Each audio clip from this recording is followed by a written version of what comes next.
Well, it's the weekend. A lot of things happen, but however, we're going to keep things simple for everyone. So today we're going to be doing, of course, two reviews. The first one is with New Japan as we continue with day two of the Super Junior Tag League. Now we're going to focus on the Tag League matches, not the non-match, the tournament matches, because I don't want to bore you too much with it, but I feel we should do those. And then of course we have AEW Collision. We had tons of things that take place as well. So we're going to go from A to Z on this one. And then of course we cap up our episode with some news updates. I think this was a very, very, very short one. So let's get ready for another episode of the Deleted Wrestle Zone.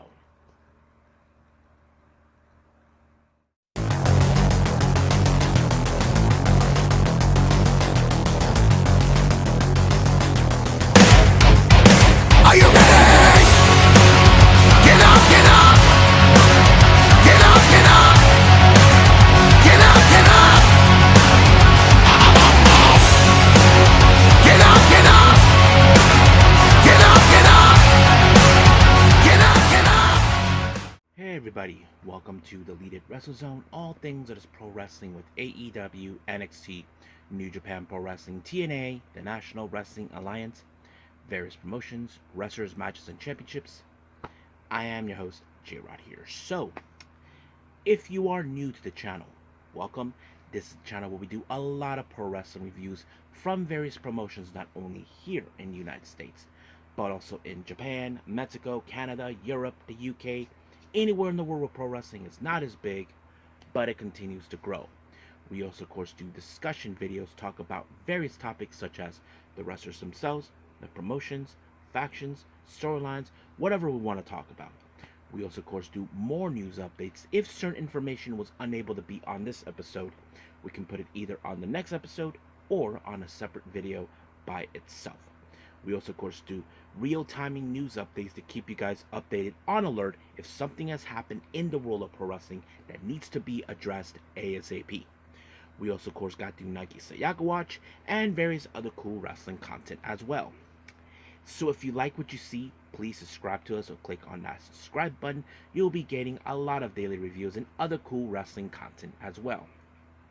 But if you like this episode, please give us a like on the like button or a nice comment in the description down below. Now, all introductions have set aside, it's now time to hit the highway. So let's begin with our very first review, and this is from New Japan's Super Junior Tag League.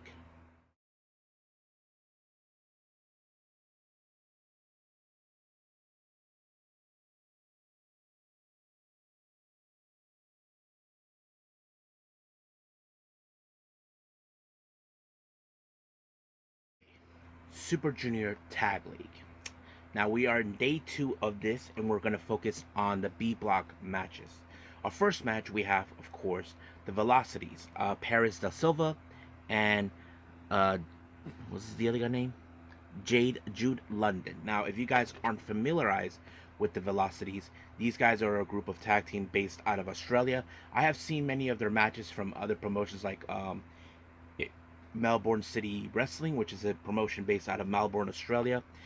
Their opponents are, of course, the members of Chaos, or now they go by Roppongi Vice. However, Rocky Romero and the returning Yo, who we haven't seen since last year after that his former tag partner and the biggest scumbag of the earth show put him out of action. But now it's putting them in the mix. Now, of course, many fans would say that Chaos have this because Show and Rocky, of course, are a well-established tag team as well. But it was, of course, the 3K that sealed the deal for them when Yo picked up the win by pinning Paris, and just like that, it was over. And they get 2 points on this one. Now, our next match, we have the Bullet Club, consisting of Robbie X, and Taiji Shimori. They take on DKC and Ninja Mac. A very interesting pairing. However, much of the entirety of the match, DKC and Ninja Mac, well, they weren't exactly on the same page. You could say that someone must have fumbled, and that's exactly what happened. But it was Robbie X with his first impression that was able to pick up the win with the XX Express onto DKC to pick up the win, giving him and his tag team partner their first 2 points. Now, our main event, we have Catch 2-2, consisting of Francisco Akira and TJP taking on the Jet Setters, Kevin Knight and Kushida. Now, of course, it's not the first time these two teams have faced off each other. If you guys remember recently in the past, I think about a year ago or so, or two, um, it was Catch 2-2 that were the top uh, tag team with the when they were IWGP Junior Heavyweight Tag Team Champions. However, now the tables are turned. But you ask yourselves, if Catch 2-2 wins this match, it not will only be an upset, but if some reason they're not unable to win Super Junior Tag League, then they could challenge the IWG for the IWGP Junior Heavyweight Tag Team titles if they wanted. However, this match has exactly what turned because Kevin Knight ended up in the 2x2, and just like on that, it was Akira the pin, giving his team their first 2 points. So now we already passed the whole thing with the 2 points with everybody. So we'll see what happens from here on out. Do I have a pick on this one? Absolutely not. I haven't decided yet until we get maybe a quarter of the way. But for now, we'll just leave things as it is and move on with AEW Collision.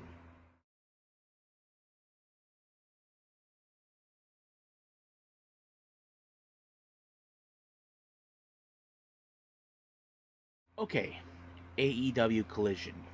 Our opening match, Jay White versus Shane Taylor. Now, of course, this is a different type of match you would have expected because you know Shane Taylor, he hits hard, he never backs down, he always chews to his words. However, Jay White, there's a reason why they call him the Switchblade and all that.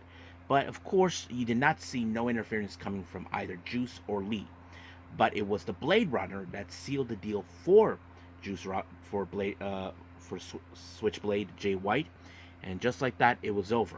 However, he put out a promo talking about Hangman Page. As you all know, Hangman Page has been a huge thorn on the side of Jay White for quite some time. So, sooner or later, they will deal with each other.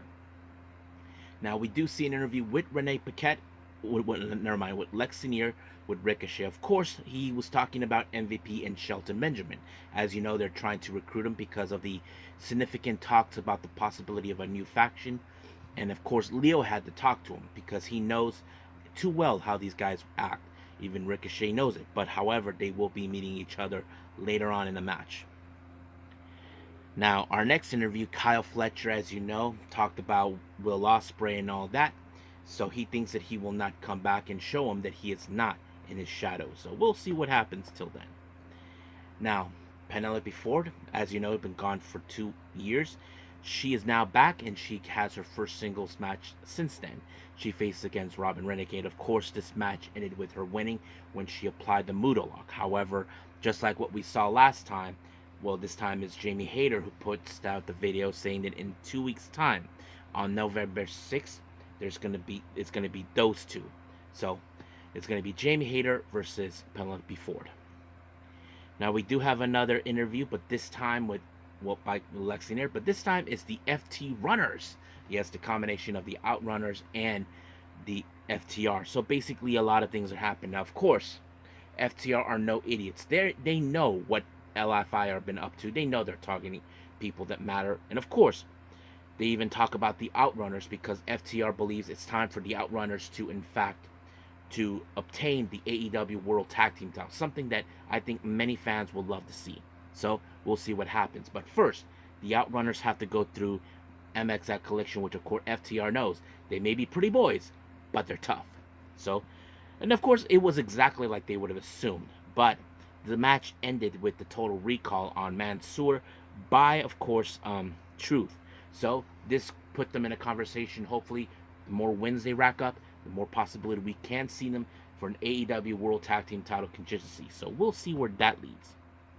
Now, we do see an interview with Nigel McGuinness, and this time he took the reasons of talking to Wheeler Yuta to do what he did. Now, Nigel as you all know, Nigel does not have any love for Bryan Danielson, even though there were careers. But however, he believes that what Wheeler Yuta did was despicable, putting Bryan Danielson in a brain, putting him in a bag. Now, Wheeler Yuta thinks of him that, he's a moron, that he should be happy that he did him a favor. But this is not what Nigel McGuinness wanted. Not like this. But of course, Wheeler Yuta thinks otherwise. And now they're doing the same thing that we had no other choice. So it seems like something else is happening. So we don't know exactly what it is. So Nigel knows now that, in fact, Wheeler Yuta thinks of him that he is an idiot, that he should have just been happy with the results of how they took out Bryan Danielson. But this is not how Nigel McGuinness wanted him to go out. Now, LFI, as you know, they, along with Jake the Snake Roberts, they've been keeping an eye on FTR, so they will be dealing with them soon. And of course, Jake the Snake Roberts declared them that they are assassins. Now, our next match, we have Ricochet versus Lio Rush. Of course, this was going to be a very interesting matchup. You wouldn't know what to expect. But however, this match was very intense, but not to mention we were this close to seeing Lio Rush crossing the line to use the chairs, which of course was going to happen. But unfortunately, Ricochet was the one that picked up the win with the elbow strike, and that kind of meant down. But however, there was an exclusive interview in the backstage, of course, where we feature Lio Rush confronted by Top Flight and Layla Gray for what was going on, like asking him, "What the hell are you doing with the chair?" And of course, Action Andretti supports the idea. So apparently now there's people are talking that maybe there's going to be a split, that maybe Lio Rush and Action Andretti may side with Moxley on that. Now we do see another interview with Lex Senior with Harley Cameron. Oh my God, Harley Cameron. She has gone to the cuckoo's nest because she paint-faced her mask. And then Thunder Rosa showed up, but she did state that she wants to have a match with her on November 2nd, which is coincidentally part of Day of the Dead. So that's going to be a lot of fun. Now we do see another so-called talk with Lex Senior under the request of the Undisputed Kingdom, talking to Mortos, the Beast Mortos. And Beast, he used to hang out with Roderick Strong, and we know that Beast Mortos is part of the LFI. So I don't know what's going on. They're trying to treat this like they're trying to win him over in some way. I don't know, but we'll see. Now, our next match, we have Anna Jay versus Viva Van. Pretty good match. Of course, they mentioned Viva Van coming back from her little event that she did down in CML, which was pretty good. This match was very interesting. It did sharpen a little bit of Anna Jay's skills, and as you know, she's been using the Gory Bomb as one of her primary moves. And she, of course, used that. Now it's called the Widow's Peak, allowed her to pick up the win. Now, of course, we did see our last interview of the day with Lexi, talks to Tomohiro Ishii and Kyle O'Reilly. Now, O'Reilly talked about Mark Briscoe, that losing to Jericho, basically he'll be okay and he'll lick the ring. And then, of course, Orange Cassidy, knowing that he had to witness this whole situation with what happened to Chuck Taylor. That's another matter. And then, of course, the Undisputed Kingdom, he talked about watching it. But of course, Ishii has his sights set on Jericho, so we'll see where that goes. Now, our main event is FTR versus LFI, more precisely with Dralistico and his big brother Rush. So, of course, Jake the Snake and, of course, Beast Mortos were on the side watching this. And, of course, we were going to see Beast Mortos get involved one way or the other. But, however, it was the Shattered Machine that sealed the deal for FTR onto Dralistico, allowing Dax to pick up the win. But like any other match, of course, LFI would decide to give a beatdown. But luckily, the Outrunners showed up to give them a helping hand. Sooner or later, this war between them is going to be very hectic. LFI versus the FTR Runners. So, we'll see what happens until then. But for now, we are done with reviews. Let's move on to news updates.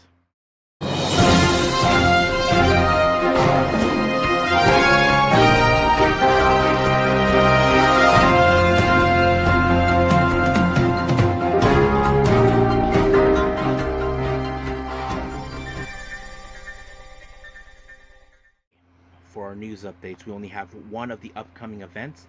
As you know, we're getting closer and closer to MLW's November 9th event, Lucha Apocalipto. consistent where we have a tag team match. We have Kevin Knight. He teams up with Esfinge versus Ultimo Guerrero and Hechicero. Now for our developments from what you guys like to know. This one is a very interesting, the only one we have. AEW, this was reported by Wrestling Observer about expecting to stay in ITV, which is a UK TV programming down there. Tony Khan, as you know, is a strong loyal to ITV. I'm sure that this is the same kind of network that many of the Fulham soccer team has their games being broadcast. So it makes perfect sense to have a deal with them, with people that, of course, Tony Khan knows. So it seems that things will be going well for AEW in that front on that area. So I think that's pretty much it right now with our news update. So let's just call it a day. Well, I hope everybody enjoys this episode. First things first, my initial plan for this particular episode was, in fact, to have TNA Bound for Glory, but due to the time, I was unable to do so. I was able to do it here. However, I probably will do it on the next episode, and we'll see how the rest will go. We do have, of course, more with Day 2 of Stardom in the Tag League. I think more of New Japan and possibly other events. So we'll see how this will play out throughout the entire week as we get. But stay tuned for the next episode, okay, guys? But until then, I will see you guys in the next DWZ time, same DWZ channel. I must bid all of you adieu. So, goodbye, and have a nice day. Bang.